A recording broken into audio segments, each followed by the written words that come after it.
Hello everyone! Welcome back sa aking YouTube channel. Ayan po. So, sa mga hindi pa po nakapag-subscribe sa akin, paki-subscribe po yung ating channel at paki-hit po yung notification bell para updated po kayo sa mga i-upload natin. Yan. For today's videos guys, pag-uusapan natin ngayon yung mga bawal gawin or mga bawal i-upload natin sa ating mga channel. So, hindi na tayo magpatumpik-tumpik pa. Pag-uusapan na natin. Number 1 na bawal nating gawin. Yung pag-sub to sub, guys. Kasi galing na kami dyan dati as small content creator. Talagang ginawa namin lahat. Pero, sa aming pag-sub to sub, guys, is hindi rin talaga legit. Kasi, yung mga iba, kailangan kasi, guys, kapag nag-sub to sub kasi, kailangan at least panoorin nila yung video ng mga 5 minutes to 10 minutes bago sila mag-subscribe or bago sila mag-follow, ganon, bago mag-comment. Kaso kasi yung mga iba guys, mga tamad. So, sinasubscribe na nila kaagad na wala pa nga silang napanood, 'di ba? So, wala pa, tapos yung comment tinamad din, 'di ba? So, lalagasin din yan guys, mawawala din yan pag hindi legit yung subscriber mo. Number 2, watch to watch. Yan, madidetect kasi yan kung sarili mo lang ding cellphone ang ginagamit mo. Like for example, isa lang yung cellphone mo, yun yung ginagamit mo sa panonood sa kanya, tapos siya din, ganon. So, madidetect din kasi yun na nagpapalitan lang kayo. Kaya, maliban na lang kung mayroon kang extra cellphone na yun yung pang-watch mo doon sa videos niya, doon sa pag-watch to watch nyo. Pwede yun. Pero kung sarili mo lang na cellphone, isa lang ginagamit mo, hindi yun pwede guys, kasi madidetect yun. Ayan. Number 3, yung nagko-comment ng mga big stickers guys, hindi po yun pwede. Tinamad Pwede kasi yun? yun. Hindi yun pwede. Kasi tinamad kasi yun guys. Ayaw na ayaw yun ni Meta at ayaw na ayaw yun ni YT. Dapat kasi yung pagko-comment is legit, yung talagang word talaga na i-comment na according dun sa content, na base dun sa content, hindi yung comment na stickers lang na wala namang saysay. Pang-apat, may mga music background. Mayroon namang mga libre na mga music background, pero kasi may yung mga libre na mga music background kasi guys is hindi ka makapamili. So kung ano lang yung music na binibigay ni YT at binibigay ni FB na pwede mong gamitin. Pero kung gusto mong gumamit talaga na maganda talaga yung music, yung gustong gusto mo, pero CPR naman siya, hindi yun pwede. Kasi syempre, magkakaroon ka rin ng copyright doon.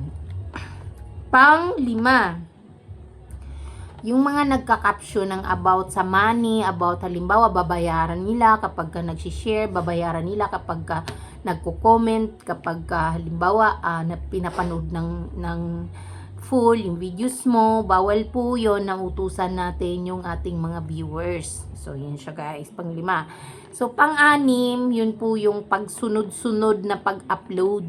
Yung halimbawa kaka-upload mo pa lang, tapos wala pang isang oras nag-upload ka na naman. Tapos, after mga 30 minutes, nag-a-upload ka na naman. So, crowded na yung channel mo.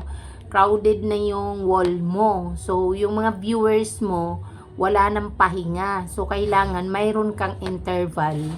Mayroon kang oras na interval bago ka mag-upload ulit. Huwag yung sunod-sunod. Ayan. Tapos, pang-7, may best time po ng pag-upload dyan. Kasi kung mag-a-upload ka guys ng mga busy yung mga tao, halimbawa working time, office hours time, so wala talagang manonood dyan, 'di ba? So, mas maganda yung pag-upload mo, yung umaga, yung pagising, kasi alam naman natin, yung mga tao, pagising pa lang, nanonood ka agad ng cellphone kagad yung hinahawakan, cellphone kagad yung hinahanap instead na almusal, di ba? So maganda yan. And then after lunch, pwede rin po yan guys, kasi nagpapahinga pa yung mga tao pagkatapos kumain.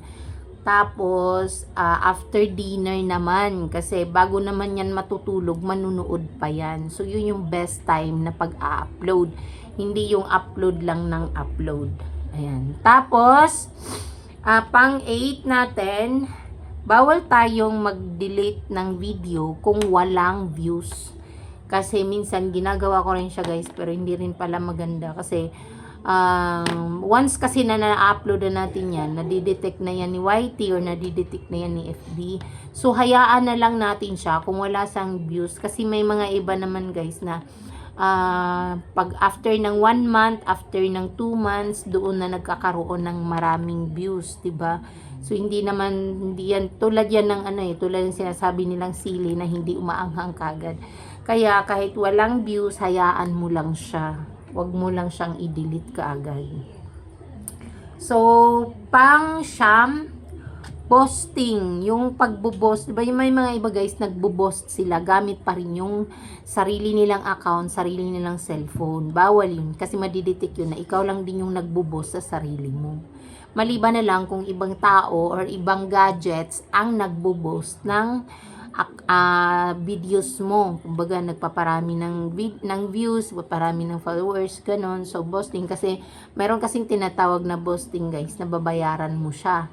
Pero, kung gamit mo lang yung account mo, hindi yun pwede. So, kailangan kung magpapaboost ka man, ibang cellphone, ibang tao ang gagawa, ibang account, ganon. Tapos guys, yung pang 10 natin, so yun po yung mga pinagbabawal talaga, mahigpit talagang pinagbabawal yan.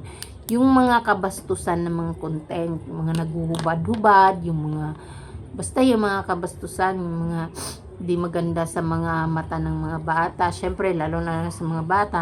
Plus, yung mga harassment guys, yung mga sakitan, yung gumagamit ng mga kutsilyo, gumagamit ng mga matatalim, gano'n, ng mga bagay na nakakasakit ng pisikal ng tao. Kasi may mga iba kasi guys, ginagawa nila yung ganyan kasi curious kasi yung mga manunood, kaya pinapanood sila. Pero kasi dyan nagkakaroon ng maraming mga fake videos na akala ng mga tao totoo, yun pala is ginagawa lang nila yun for content.